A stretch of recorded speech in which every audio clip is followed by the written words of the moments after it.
अस्सलाम वालेकुम नाजरीन। मलेशिया एक ऐसा इस्लामी मुल्क है जहाँ बेशुमार असाइलम लेने वाले आते हैं मुख्तलिफ ममालिक से, उसमें पाकिस्तान भी शामिल है। पाकिस्तानी वो जब असाइलम करते हैं उनकी क्या क्या मुश्किलात होती हैं और आजकल केस कैसे चल रहे हैं। हमारे साथ हैं उमर फारूक साहब मलेशिया से। हम उनसे नई ताज़ा तरीन मालूमात लेंगे। अगर प्रोग्राम लंबा हुआ तो हम 2-3 प्रोग्राम कर लेंगे, क्योंकि आजकल सिर्फ टिकटॉक है या छोटे प्रोग्राम, छोटे क्लिप पसंद किए जाते हैं। हम 8-10 मिनट का प्रोग्राम करेंगे। अगर बात मुकम्मल ना हुई, अगर कोई उसमें रह गई बात, तो फिर एक और प्रोग्राम कर लेंगे। फिक्र ना कीजिएगा। प्रोग्राम बड़ा है। मैं पाकिस्तान से जो आ रहे हैं, पाकिस्तान के रहने वाले और जो यूरोप में रहते हैं, उनके अजीज रिश्तेदार मलेशिया में हैं, क्या क्या मसाइल हैं। बहुत सारे मसाइल भी हैं जो हमें नॉर्मल टेलीफोन पे तो बता देते हैं, लेकिन इंटरव्यू में नहीं बताते। और हो सकता है कि उन मसाइल पे भी बात करें। और जो हमारे अजीज़ो कारब, हमारे दोस्त, हमारे साथी वहाँ हैं, उनके लिए भी ये बेहतर है, पता करेंगे। जी अस्सलाम वालेकुम। वालेकुम सलाम। क्या हाल है सर आपका? ठीक ठाक है अल्हम्दुलिल्लाह। यहाँ तो ठंड शुरू हो गई है और दोपहर के बज रहे हैं तकरीबन 1:30। और आपके पास वक्त क्या है और मौसम कैसा है?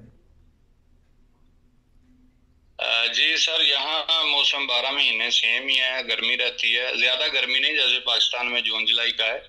और यहाँ नॉर्मल टेम्परेचर है 27-28 डिग्री पे। और रात के तकरीबन 8 बज रहे हैं। तो यूक्रेन की जंग का आपके ऊपर भी असर पड़ा है? कोई महंगाई हुई है, कोई जो एनर्जी क्राइसिस आई है, या मलेशिया ही है? नहीं सर, यूक्रेन की जंग ने तो पूरी दुनिया को अपनी लपेट में ले लिया है। और गरीब बंदा तो चाहे यूएसए में भी हो, उसको फर्क तो पड़ेगा। यहाँ पे हमें सिर्फ 2 चीजों का बेनिफिट है। पेट्रोल सेम प्राइस पे है, वो महंगा नहीं इन्होंने किया। अच्छा। तकरीबन $2-2.5 का मिल जाता है, 2-2.5 रिंगिट का भी मिल जाता है हमें अभी भी। और जो गैस है वो भी सेम प्राइस पे। बाकी खाने पीने की जो अशिया है वो सारी महंगी है। ऑयल में भी कुछ हद तक इन्होंने कंट्रोल किया, जो तेल है, कुकिंग ऑयल। तो ये 3-4 चीजों में हमें जो है इनका बेनिफिट है। गवर्नमेंट समटाइम्स सब्सिडी भी दे देती है, लेकिन बाकी जितनी आटा है, चावल है और सब्जी पहले भी बड़ी महंगी थी और अब तो वो बहुत ज्यादा महंगी है। हम जो आम तबका है, गरीब तबका, वो अफोर्ड नहीं कर सकता। तो यूक्रेन की जंग ने कुछ चीजों के ऊपर असर किया है और वो जो है वो हम लोग भी फेस कर रहे हैं। जी, एक तरफ तो कोरोना था, उसकी वजह से वहाँ मसाइल पैदा हुए, एक तरफ ये जंग आ गई। क्योंकि हम दीगर मामलात में भी बात करेंगे, सियासी मामलात वहाँ भी अदलते बदलते रहते हैं। महंगाई पे बात करेंगे। अब सरेदस्त मैं ये पूछना चाहूँगा कि मलेशिया की हुकूमत असाइलम के केस ले रही है जो पाकिस्तान से या दीगर मुल्कों से आते हैं? केस आजकल हो रहे हैं, कोरोना के बाद शुरू हो चुके हैं। जी, जो केस हैं वो तो यूएन लेती रहती है। उन्होंने तो कोरोना में भी कुछ महीनों के लिए बंद किए थे, टेम्परेरी लॉकडाउन की वजह से। उसके बाद भी उन्होंने केस खोले हुए हैं। वो पहले भी ले रहे थे, अब भी ले रहे हैं। लेकिन उसमें थोड़ा सा ये है कि वो केस सुनने के लिए उनके पास यहाँ ऑफिसर की कमी है, यहाँ उनका जो अपना सिस्टम है, इसलिए वो सुनने के लिए टाइम लगा देते हैं। लेकिन केस तो अभी उन्होंने माशाल्लाह ऑनलाइन सिस्टम किया हुआ। आप तो घर बैठे केस अप्लाई कर सकते हैं, पहले तो जाना पड़ता था। अच्छा। तो चीजें कुछ इम्प्रूव की हैं, लेकिन कुछ चीजों में कमी रह जाती है, तो वो भी है। जी, पाकिस्तान से मुख्तलिफ फिरके के लोग आते हैं, अहमदी हैं, शिया हैं, ईसाई भी हैं, बात होती रहती है उनसे। तो ये किस बेस पे यूएनओ वहाँ केस लेता है जो पाकिस्तान से आते हैं? जी, पाकिस्तान से काफी ज्यादा ग्रुप्स में लोग आए हैं जो काफी ज्यादा फिरकों से तल्लक रखते हैं। उनमें से सुन्नी भी हैं, शिया भी हैं, क्रिश्चियन भी हैं, अहमदी भी हैं। तो पाकिस्तान के हालात की वजह से अगर किसी को कोई पर्सनल थ्रेट है, कोई सियासी, कोई मजहबी, तो इन वजूहात की वजह से वो वहाँ अपने आप को सेफ महसूस नहीं करते। तो वो इसलिए मलेशिया या किसी दूसरी कंट्री, थाईलैंड, श्रीलंका, तुर्की वगैरह जाके केस कर लेते हैं। तो लोग तो जो है वो आ रहे हैं और अपना जो उनको मसले मसाइल हैं वो यूएन को पेश कर रहे हैं। उसके बाद फिर यूएन उनको डील कर लेती है। जी, तो लोग आके कहाँ रहते हैं? कि यूरोप का तो ये असूल है, अगर एयरपोर्ट पे आते हैं या वैसे भी बॉर्डर क्रॉस करके आते हैं, वहाँ उन्होंने एक दफ्तर बनाया, वहाँ जाके इंदराज करवाते हैं, फिर वो जगह देते हैं, खाना देते हैं, रहाइश देते हैं, मेडिकल देते हैं। तो मलेशिया के बारे में कोई नई मालूमात बताइएगा। जी, यहाँ पे तो शेल्टर प्रोवाइड नहीं करती यूएन। यहाँ पे आपने अपनी मदद आपके तहत ही आना है और खुद ही यहाँ पे रहना है और अपना गुजर बसर करना है। नई इन्फॉर्मेशन जो ये है वो अभी यूएन के काम में कुछ तेजी आई है, जो कि बिल्कुल खत्म हुआ पड़ा था ये 2 साल कोरोना में। तो ये अपने जो इनका प्रोसीजर है उसको तेज कर रहे हैं और जो ये रिफ्यूजियों से कटा हुए पड़े थे उनसे दोबारा इन्होंने टच करना शुरू किया और उनके जो इंटरव्यूज हैं, उनके जो फाइल हैं, उनको इन्होंने आगे अभी तेज करना शुरू कर दिया। जी, तो जिस तरह आपने कहा कि इंदराज हम ऑनलाइन भी कर सकते हैं, लेकिन जब प्रोटोकॉल देनी है या जब बुलाना है, हियरिंग होगी, तो फिर पर्सनल जाके तमाम अफराद को जज के सामने या जो भी अमला का उनके सामने पेश होना होता है। नहीं, यहाँ पे ऐसा सिस्टम नहीं है, ऐसा निज़ाम नहीं है जैसा खास तौर पे जर्मन में या किसी दूसरी कंट्री में। यहाँ जज वाला कोई निज़ाम नहीं, कोई लॉयर नहीं मिलता हमको। सिर्फ यूएन के ऑफिस में जाना है, एक छोटा सा ऑफिस है, उन्हीं के पास ऑफिसर बैठे हैं, आप उसको एज ए जज कंसीडर कर लें, एज ए ऑफिसर। कोई आपके बात सुनेगा, साथ में एक इंटरप्रेटर होगा, अगर आपको बात करने में मसला है वो हेल्प करेगा। उन्होंने बात सुननी है, उन्होंने ही आपको रिफ्यूजी डिक्लेयर करना है, सब कुछ आपके ऑफिसर के ऊपर ही डिपेंड होता है। यहाँ वो कोई दूसरा सिस्टम नहीं है यूरोप वाला। जी, वो आपके हाथ में क्या उस वक्त पकड़ा देंगे अगर आपको वो स्टेटस मिल जाता है?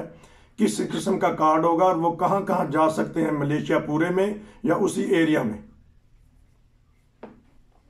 नहीं, वो सबसे पहले तो आपके 2 से 3 इंटरव्यू करते हैं, जिसमें से वक्फा होता है। पहले इंटरव्यू कर लिया, फिर उसके 1.5 साल बाद, 2 साल बाद, समटाइम 3 साल बाद दूसरा इंटरव्यू करते हैं। सेम ही वही बात दोबारा पूछेंगे।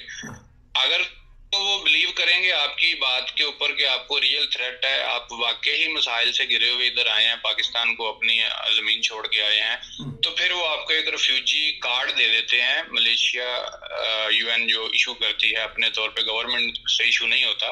उस कार्ड के ऊपर आप मलेशिया में रह सकते हैं और किसी भी स्टेट में जा सकते हैं, वो कोई मसला नहीं। जी, और क्या सहूलतें हैं उस कार्ड मिलने के बाद?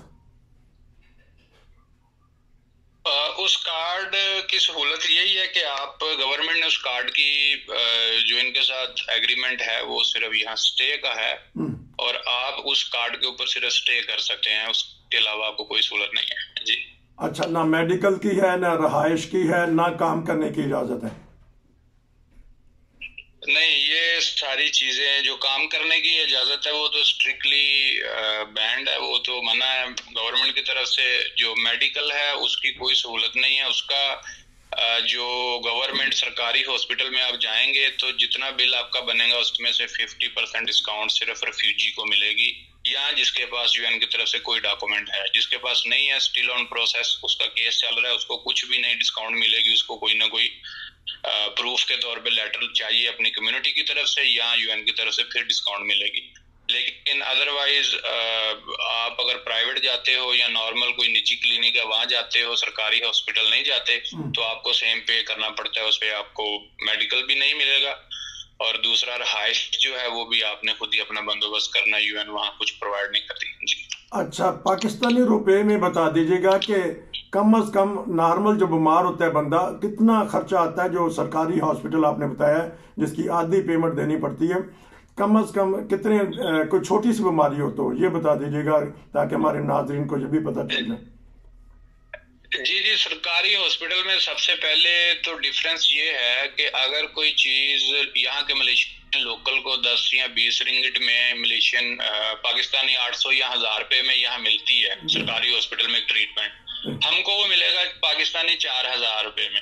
अच्छा, जो मलेशिया का 1000 रुपया, हमारा 4000, वो सबसे पहले, क्योंकि हमें वो फॉरेनर के लिए उनका रेट ही अलग है सरकारी, और उस 4000 में से भी हमको डिस्काउंट करके वो 2500 पाकिस्तानी देना पड़ेगा, वो फिर भी हमारी कैपेसिटी से ज्यादा होता है। और अगर हम नॉर्मल चले जाएं वैसे चेकअप के लिए तो हमारा पाकिस्तानी 8 से 10 हजार रिंगिट लग जाता है और उसमें भी हमको डिस्काउंट करके फिर भी 5 से 6 हजार रिंगिट देना पड़ता है। मैं 2 दफा खुद गया हूँ सरकारी हॉस्पिटल में, लेकिन मुझे उन्होंने डिस्काउंट नहीं दी। मैंने कार्ड भी अपना इशू किया, शो करवाया था उनको, लेकिन उन्होंने कहा था हम इस पे डिस्काउंट नहीं करते। वो कुछ ऐसे हैं जो डिस्काउंट दे देते हैं, जहां आपको सीरियस मसला हो, प्रेगनेंसी का मसला हो जाए, तो फिर आपका पाकिस्तानी वो 70-80 हजार या लाख रुपया बन जाता है, बल्कि इससे भी ज्यादा बन जाता है। ये तो बहुत कम मैंने बताया। वहां जाके फिर आपको कुछ डिस्काउंट दे देते हैं, लेकिन फिर भी आपको पाकिस्तानी लाख 1.25 लाख रुपया देना पड़ जाता है। यानी वो एक सिर्फ एक नाम है उस 50% डिस्काउंट का, लेकिन वो मिलती नहीं। अगर मिल भी जाए तो वो फिर भी दाएं बाएं से करके पूरे पैसे बना के बिल दे देते हैं और फिर वो हमको अदा करने ही पड़ते हैं। जी, बड़ी दिलचस्प गुफ्तगू हो रही है क्योंकि वक्त ख़त्म हो रहा है इस हिस्से का। हम इंशाल्लाह आपसे इसके बाद इस यहीं से सिलसिला शुरू कर देंगे। आखिर में ये बता दीजिएगा, प्राइवेट जिस तरह आपने कहा कि मुख्तलिफ कम्यूनिटी मसलन पाकिस्तानी है या इंडियन है या बांग्लादेशी है, वो वहाँ कुछ डॉक्टर्स या कोई ऐसी है तंजीमें जो कुछ ना कुछ रायतें देती हों या फ्री में करती हों। प्राइवेट वाले को तो चाहे वो ले ले चाहे ना ले, गवर्नमेंट की तरफ से कोई पाबंदी तो नहीं होगी, इस तरह मदद हो जाती है। जो बेचारे बहुत सारे लोग ऐसे हैं जो पेमेंट नहीं कर सकते।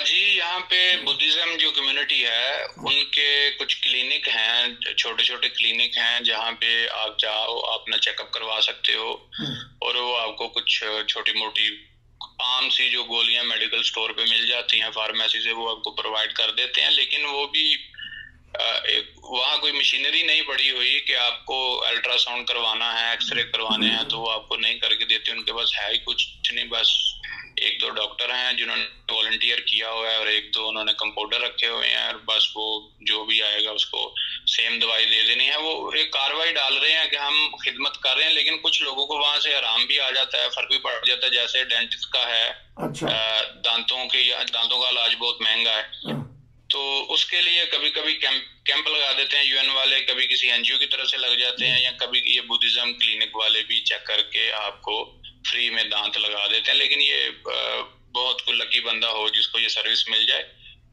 कुल मिला के मेडिकल की वो चीज नहीं मिल रही रिफ्यूजियों को जो मिलनी चाहिए, जो एक रिफ्यूजी का हक बनता है, जो एक उस लिहाज से। लेकिन फिर भी 30-40% वो एक कर रहे हैं अपना मेडिकल के हिसाब से, जितने उनके पास वसाइल हैं उस हिसाब से वो पैनाडोल या डिस्प्रिन दे रहे हैं लोगों को। जी, जो एक मुहाजिर का हक होता है वो वहाँ अभी नहीं मिल रहा, गो के केस पास हो रहे हैं। मैं सोच रहा हूँ कि नाजरीन तक हर बात पहुँचाई जाए। हमने उमर फारूक साहब से पता किया, बेशुरू की बातें हैं, और ये भी हम पता करेंगे कि क्या मतलब है कि जो मलेशिया आना चाहता है, अगर फैमिली है तो पैसों का बंदोबस्त करके, क्योंकि केस पास भी हो जाए, काम की इजाज़त नहीं है। हम अगले हिस्से में जो आजकल केस पास हो रहे हैं उसके बारे में पता करेंगे, और फिर एक और प्रोग्राम भी करेंगे, या अगले प्रोग्राम में ये भी पता करेंगे कि जिनके केस पास हो जाते हैं उनको क्या स्टेटस मिलता है, और वो रीसेटलमेंट यानी यूरोप के किस मुल्क में कब जा रहे हैं। आया कोरोना के बाद कुछ फैमिलियाँ गई भी कि नहीं, क्योंकि हमने 2 साल पहले कुछ इंटरव्यू किए थे, उन फैमिलियों के बारे में पता करेंगे। नाज़रीन, प्रोग्राम तो लंबा है लेकिन है बड़ा दिलचस्प। हम इनसे दूसरा प्रोग्राम लेंगे। आपका बहुत शुक्रिया। मिलते हैं अगले प्रोग्राम में। नसीर को इजाज़त दीजिए। अस्सलाम वालेकुम।